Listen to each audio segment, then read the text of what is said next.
신인 드래프트가 끝나고 일주일이 지났다.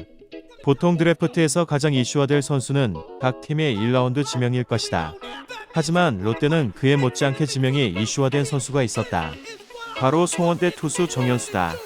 정현수는 이번에 롯데의 2라운드 지명을 받았다. 하지만 과연 정현수가 진짜 2라운드 감인지에 대해서 여러 곳에서 말이 많은 상황이다. 오늘은 이에 대해서 얘기해 보려고 한다. 먼저 사람들이 이렇게 생각하는 이유를 생각해보자. 가장 최우선적으로 정현수는 미필의 대졸이다. 군면제를 받지 않는 이상 군대 2년을 포함하면 25살이다. 그만큼 나이가 벌써부터 문제가 되는 선수라는 말이다.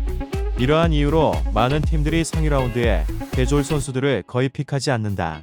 그리고 정현수의 피지컬 문제인데 정현수는 키가 180턱거리에 가까운 수준으로 높은 타점에서 꽂히는 공에 대한 기대는 아예 버려야 되는 피지컬을 가지고 있다. 야수도 키와 피지컬이 중요하지만 특히나 투수에게는 이 키가 투구의 위력을 늘려줄 수도 있는 요소이기에 이것이 부족한 정현수는 아쉬울 수밖에 없다. 그리고 결정적인 세 번째 이유는 정현수의 구속 문제이다. 정현수의 직구 평균 구속은 140 초반대로 이것이 대학 야구에서는 통할 수 있으나 과연 프로에 와서도 통할지가 의문인 직구 구속을 가지고 있다. 나이, 피지컬, 구속 이 세 가지 이유로 봤을 때 확실히 기대감이 2라운드 감이라기엔 아쉬운 점이 많은 부분이다.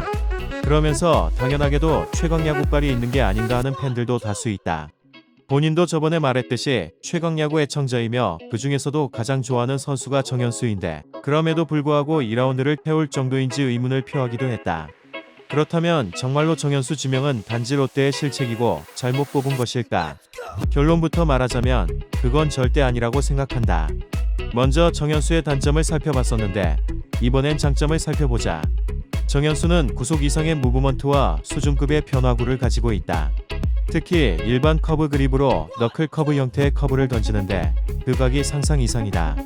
한 번이라도 그 커브를 본 사람은 정현수의 가치를 높게 평가할 것. 또한 커브에 가려져서 그렇지 커터 역시 구위가 좋다는 평을 듣고 슬라이더와 체인지업 역시 최강 야구 생활을 하며 잘 연마가 되고 있다고 한다. 이렇게 구속 이상의 무브먼트와 변화구로 인해 직구 구속이 빠르지 않음에도 대학 야구에서 압도적인 삼진 비율을 보여줬다. 통산 9이닝당 삼진이 13을 넘기며 특히 올해는 더 좋은 모습을 보이며 16에 가까운 K-9과 함께 2점대 초반의 방어율을 기록했다.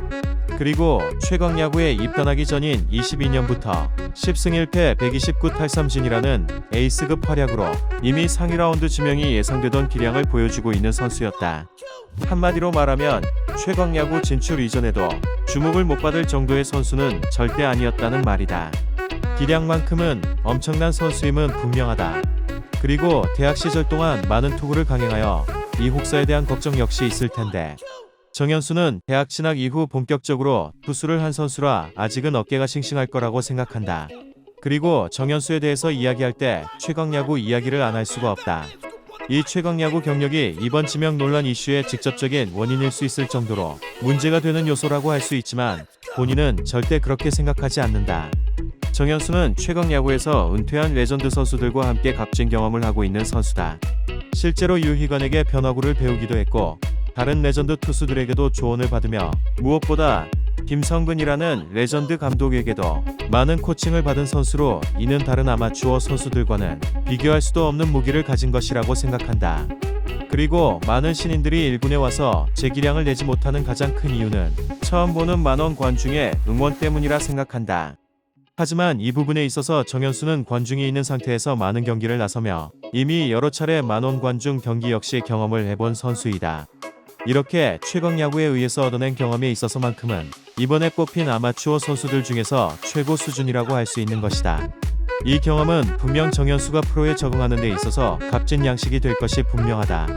이를 종합적으로 봤을 때 정현수는 구속이 느려도 삼진 능력이 좋은 투수이며 최강 야구를 통해 남들이 못 가진 농후한 경험을 가지고 있는 투수다. 이 정도면 팀이 원하는 대로 직전감 저하한 투수가 될 만한 자질은 충분히 갖췄다고 생각한다. 하지만 그렇다 하더라도 여전히 일하는 얼리픽이라고 생각할 수 있다. 본인 역시도 그랬으니. 하지만 드래프트가 끝나고 나서 보니 올해 유독 대졸 선수의 상위 라운드 지명이 많았는데 이는 올해 팜이 그만큼 좋지 않았음을 대변해주는 정보라고 한다. 정현수가 대졸 선수들 중에선 가장 빨리 뽑혔는데 바로 다음 순번인 삼성에서도 대졸 선수를 뽑으며 2라운드에서만 2명의 대졸 선수 지명이 있었다. 만약 롯데가 정현수가 아닌 다른 선수를 뽑았다면 정현수는 2라운드나 3라운드 초반에 다른 팀에서 지명했을 것 같다. 그렇기에 롯데가 꼭 정현수를 뽑아야 했었다면 2라운드에 지명하는 것이 맞았고, 아니면 정현수를 포기했어야 했을 것이다.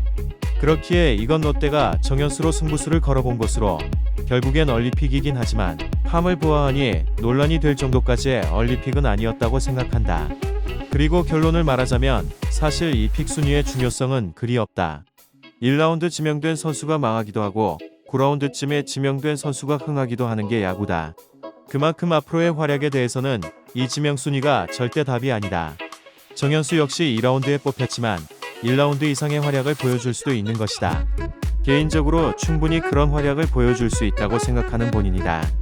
이제 롯데에 와서 새둥지를 트는 아기새에게 너무 빨리 뽑은 거 아닌가, 최강 야구발 아닌가 하며 벌써부터 가혹한 매질을 하고 있는 여론이 잠재워졌으면 하는 바람에서 해당 영상을 제작했다. 중요한 건 드래프트 순위가 아니라 새로 롯데 유니폼을 입게 된 정현수의 앞으로다. 그렇기에 섣부른 비난은 잠시 접어두고 정현수가 롯데의 이름을 남기는 투수로 멋진 성장을 해주길 응원하는 건 어떨까 싶다. 롯데의 정현수가 미래에 잘 데려왔다는 말을 듣게끔 롯데에서 멋진 활약 보여주길 응원하겠다. 최강 야구 정현수가 아닌 롯데의 정현수 화이팅. 끝. 돌아와